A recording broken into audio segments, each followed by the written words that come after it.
पद्धतीने निवडणूक लढवत असताना आलेले अनुभव आहे.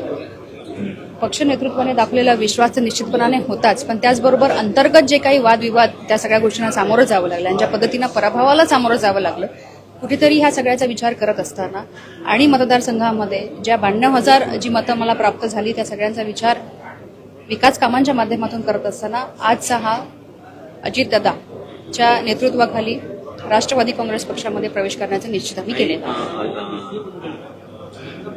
आदित्य ठाकरेंनी तुमच्यासाठी पक्षाचा प्रचार केला होता. असं नेमकं काय घडलं की तुम्हाला अजितदादांच्या राष्ट्रवादीमध्ये पक्ष प्रवेश करावा वाटतो? जसं मी म्हटलंय की पक्ष नेतृत्वाबद्दल असं कुठल्याही प्रकारची तक्रार नाही.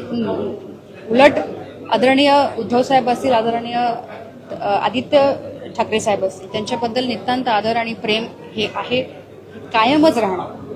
पण त्याचबरोबर सहकार्य त्या ठिकाणी प्राप्त झालेलं नाही.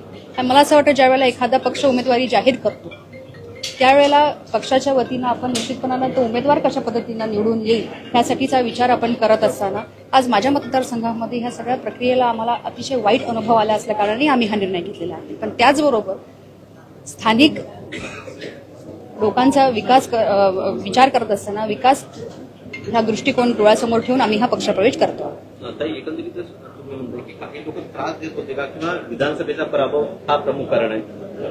या संदर्भात तुम्ही उद्धव ठाकरेंशी काही चर्चा केली होती का? साहेबांशी सुद्धा चर्चा झालेली होती. त्या बाबतीत त्यांना सगळ्या गोष्टी ज्ञात आहेत. अशी कुठलीही गोष्ट नाही की ज्यांना आम्ही त्यांना अंधारात ठेवून करतो आहोत किंवा केलेल्या आहेत. पण मुळात मला असं वाटतं की जे स्थानिक नेते आहेत, जे पदाधिकारी आहेत, त्यांच्या माध्यमातून कुठेतरी आपल्याला पक्ष वाढावा अशी भूमिका त्या ठिकाणी म्हणजे आपल्याला पाहायला मिळालेली नाही.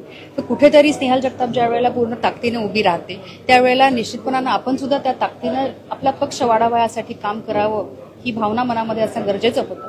ते कुठेही आम्हाला त्या काळी पाहायला मिळालेलं. पक्षांतर्गत काही खटखट आहे का एकंदरीत? म्हणजे थोडं सविस्तर सांगा नेमकं काय होतंय, तुम्हाला का सोडावा लागतो पक्ष? नाही, असं काही नाही. जसं मी तुम्हाला म्हटलं ह्या बाबतीत मी तुम्हाला स्पष्ट आता सांगितलेलं आहे. जर व्यक्तिगत मी कोणाचं स्पेसिफिक नाव घेऊन बोलू शकत नाही. मी आपल्या माध्यमातून ज्यांच्यापर्यंत या गोष्टी जायच्या आहेत त्यांना माहिती सुद्धा आहेत, ऑफ द रेकॉर्ड सुद्धा माहिती आहे. फक्त माझं इतकंच म्हणणं आहे की ज्या 92,000 लोकांनी माझ्यावरती विश्वास दाखवला, आज त्यांच्यासाठी त्यांची विकास कामं होण्याकरता आणि महाडला एक वेगळा ऐतिहासिक महत्व आहे ते जतन करत असताना पुढील काळामध्ये जास्तीत जास्त डेव्हलपमेंटच्या दृष्टिकोनातून महाड कसं अव्वल ठरेल ह्यासाठीचा आमचा हा प्रवेश असणार आहे. मॅडम, एक शेवटचा प्रश्न. आज तुम्ही पक्ष प्रवेश करताय, काय वाटतं विशेष जबाबदारी तुमच्यावर टाकण्यात येईल का पक्षाकडे?